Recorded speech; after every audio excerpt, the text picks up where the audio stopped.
গত বছরের জুনে পুত্র সন্তানের পিতা হয়েছেন কলকাতার জনপ্রিয় অভিনেতা পরমব্রত চ্যাটার্জি।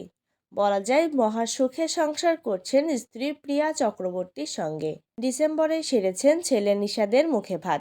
সেখানে দেখা মিলেছিল এক ঝাঁক সিনে তারকার। তবে এই সুখের সময়টার আগে পরমব্রতকে পার হতে হয়েছে বেশ কঠিন একটা পথ। বন্ধু অনুপম রায়ের প্রাক্তন স্ত্রী প্রিয়া চক্রবর্তীকে বিয়ে করার পর ব্যাপক সমালোচনার মুখে পড়েছিলেন কলকাতার এই হার্টথ্রব। প্রিয়া চক্রবর্তী ছিলেন সঙ্গীতশিল্পী অনুপম রায়ের স্ত্রী, আর গায়ক ছিলেন পরমব্রতের বন্ধু। তাই সমালোচনা ওঠে, বন্ধুর স্ত্রীকে বিয়ে করেছেন অভিনেতা, করেছেন পরকীয়া, ওঠে এমন জল্পনা।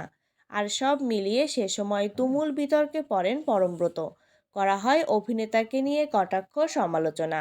দীর্ঘদিন বিষয়টি নিয়ে চুপ ছিলেন অভিনেতা। এবার সেই সমালোচনার জবাব দিলেন পরমব্রত। সম্প্রতি এক পডকাস্টে উপস্থিত হন এই অভিনেতা। ক্যারিয়ার নিয়ে নানাবিধ কথার মাঝে উঠে আসে তার ব্যক্তি জীবন প্রসঙ্গ। সেখানে বন্ধুর স্ত্রীকে বিয়ে বিতর্ক নিয়ে মুখ খুললেন তিনি। সেই পডকাস্টে অংশ নিয়ে পরমব্রত জানালেন, বিয়ের পর সামাজিক মাধ্যমে তাকে এবং প্রিয়াকে নিয়ে যে ধরনের কুরুচিপূর্ণ মন্তব্য করা হয়েছে তা দেখে বেশ হতবাক হয়ে গিয়েছিলেন। বলেন, আমি বিয়ের সময় এই গন্ডারের চামড়াটা তৈরি করেছি। আমি দেখেছি যে আমি ব্যক্তিগতভাবে কি মনে করি, অর্থাৎ সমাজ রাজনীতি নিয়ে আমার কি ধারণা তা শেয়ার করে কাজ নেই। কারণ আমি কোনো দেশ বদলাতে যাচ্ছি না। যেটা আমার কাজ আমি সেই মতামত আমার নিজের কাছেই রাখি। আর যদি তা নিয়ে লিখি তাহলে কমেন্ট অফ করে দেব, আর দেখবই না।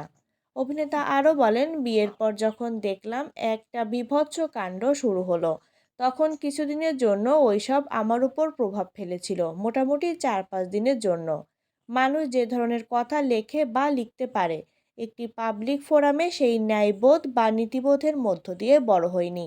ফলে সাংঘাতিক ধাক্কা লেগেছিল। আমাকে বলেছে বলে নয়, কিন্তু এই কথাগুলো লেখা যায়, এখানে নেমেছে এতটা।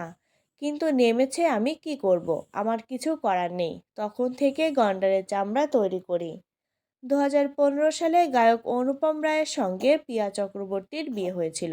2021 সালে তাদের বিচ্ছেদের পর পরমব্রতর সঙ্গে প্রিয়ার বন্ধুত্ব গড়ে ওঠে। দীর্ঘ গুঞ্জনের পর 2023 সালের নভেম্বরে তারা আইনিভাবে বিবাহ বন্ধনে আবদ্ধ হন। এরপর অনুপমও ফের বিবাহ বন্ধনে আবদ্ধ হন গায়িকা প্রস্মিতা পালের সঙ্গে। তারপর পরিস্থিতি ধীরে ধীরে স্বাভাবিক হয়।